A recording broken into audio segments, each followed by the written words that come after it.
আমার এই ভিডিওটি তাদের জন্য বেনিফিশিয়াল যারা অলরেডি এই ভিডিওর পার্ট একটি দেখেছো। যদি তোমরা পার্ট একটি এখনো ওয়াচ করনি, তাদের আমার চ্যানেলে ভিজিট করে পার্ট একের ভিডিওটি দেখে নাও। আমি রিসেন্টলি ভিডিওটি আপলোড করেছি, তাই তোমরা আমার চ্যানেলটি ভিজিট করলে খুব সহজেই ভিডিওটি পেয়ে যাবে। আমি ভিডিওটির প্রিভিয়াস পার্টে তোমাদের বলেছিলাম যে তোমরা এনসিইআরটি ফলো করো, পিওয়াইকিউ সলভ করো, মক টেস্ট দিয়ে টেস্ট অ্যানালিসিস করে নিজেদের উইক কনসেপ্টস এবং উইক চ্যাপ্টার্স আইডেন্টিফাই করো, দেন উইক চ্যাপ্টার্স রিভিশন করো। তবে আমি জানি এত সব করা পড়েও অনেকেরই তারপরেও জানুয়ারি এবং এপ্রিল অ্যাটেম্পটে ভালো স্কোর করতে পারোনি।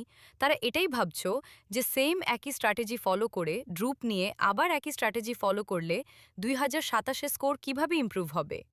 তার কারণ, প্রথমত কোনো নিউ স্ট্র্যাটেজি ফলো করার চেয়ে বেটার অগের পুরনো স্ট্র্যাটেজি রিপিটেডলি ফলো করে তার সাথে জেই এর জন্য কোনো নতুন বই, যাতে থিওরিজ, কনসেপ্টস, পিওয়াইকিউজ, নিউমেরিক্যাল কোয়েশ্চেন থাকবে, তা পড়ে নিজে নিজে সেলফ স্টাডি করা।